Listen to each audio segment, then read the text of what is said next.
Well, hey folks, it's your old pal King Waspinator. Welcome back to Total Party Skills. Last night, I finally finished watching season 1 of Disney's Lucasfilm's Star Wars' Andor. And of course, I know the internet wants to hear my opinion. You clicked on this video after all, so why is it that I think that Star Wars' Disney's, Lucasfilm's, Apple's, Warner Brothers, Andor, the Andarian, why did it fail? To gather an audience at least.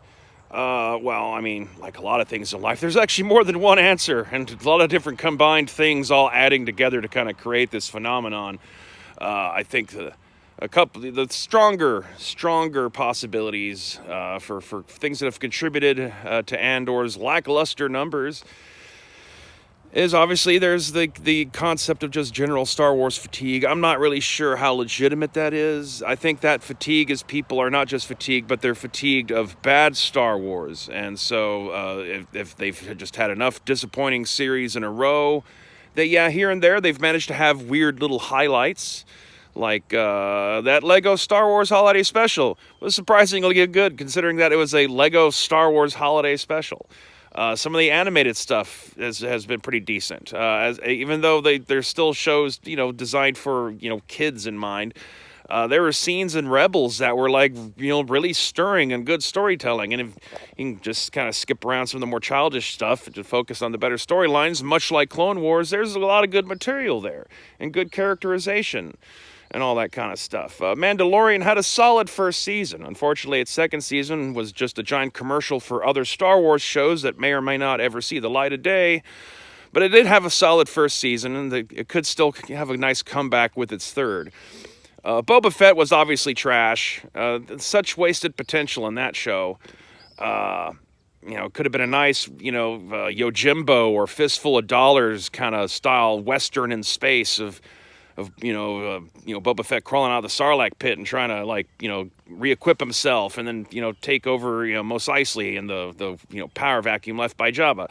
Stuff that the concepts for that were built into the Boba Fett show, but instead was like some weird Saturday morning cartoon Power Rangery kind of take on it, which. Wow, when Robert Rodriguez first came out as a director a long time ago, he did some really good, edgy, underground, low-budget indie movies. Seemed like he was going to be a cool guy, and every once in a while he does something good. But in retrospect, in aggregate, he's done quite a few stinkers too, and I don't know. I mean, he's made a lot of money off those Lava Boy 3D movies and stuff, so maybe that's why he's just a natural fit for something more kiddie. But that's not what we were expecting from Boba Fett. Andor, on the other hand, does actually deliver a mature-themed, adult, quote-unquote, Star Wars series. Some of the most primary complaints I hear people say about it, is mostly down to the fact that it's kind of slowly paced. I don't mind that. I kind of miss having movies that give you time to take in the scenery and breathe and think about what's going on a little bit, instead of this constant TikTok pacing of smash cut to smash cut to smash cut, scene. The fact that it's trying to develop other characters besides Andor, a lot of the complaints I hear about Andor are kind of weak. But is it too little, too late? It's finally kind of what they should have been doing. But they just had so many J.J. Abrams isms in Star Wars now that it's just tired people out, and they don't want to give it a chance. I do think there's also an angle that, because nerddom and the just general movie and TV consuming populace has become so politicized that there's a certain amount of people who, are against Disney on principle, and so don't really want to watch anything that Disney might make that would undermine their position. They don't want to see a good show from Lucasfilm because they've already made up their minds that Lucasfilm sucks and can suck their fat honkus. And they don't want to have to be exposed to something that makes them question themselves. I'm not saying that's even 10%, but there's got to be a slice of people out there who that's kind of the real reason why they're not going to watch Andor. It's just also, as far as that Disney Plus is supposed to be a kids platform, a dour, sour, grim, dark take on Star Wars. It might not be what other people are looking for. The thing is, though, is just watching a few episodes of Andor, just a few episodes in, you start to kind of have more of an idea of what actual day-to-day life would be like for people living in the Star Wars universe than anything that any previous Star Wars media has presented. I've heard people complain about the fact that Tony Gilroy wasn't really trying to make a Star Wars show. He was trying to do something that was just happened to be using Star Wars as its set dressing. And, that's what Star Wars has needed. It's needed to get away from just this kaleidoscope sludge, that the kind of stuff that J.J. Abrams does, where we're just going to take a bunch of things that were already in Star Wars and we're just going to put them in a blender and just slap that on the movie screen and hopefully you like it. Because, hey, look, it's got all this Star Wars stuff in it. By barely, relying on a bunch of established canon stuff and Easter eggs, Andor actually has done quite a bit to help add to the lore.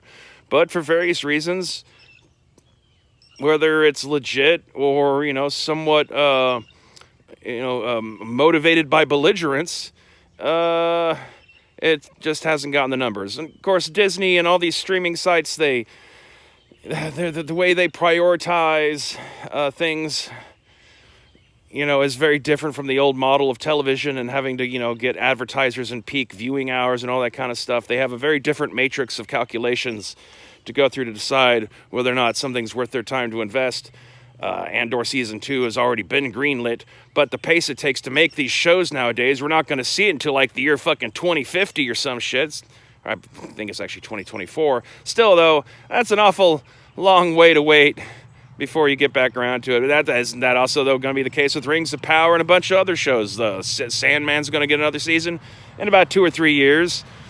But right around the time you've kind of completely forgotten about it. In a way, they need all this controversy to keep the property alive in people's minds. Since Rings of Power has been off the air, I've seen a continued number of Rings of Power dissection videos pop up. And that's going to keep Rings of Power still in the zeitgeist until they finally get around to dumping their second season on us in another 2 years. As time goes along, the people who have watched Andor are going to sit there and they're going to pick it to fucking pieces and use it to make YouTube content, and it's going to keep Andor alive. The controversy, while it might hurt their numbers in terms of if their goal is brand recognition, because brand strength is what a lot of investment is based on, less so much actual physical cash in hand anymore,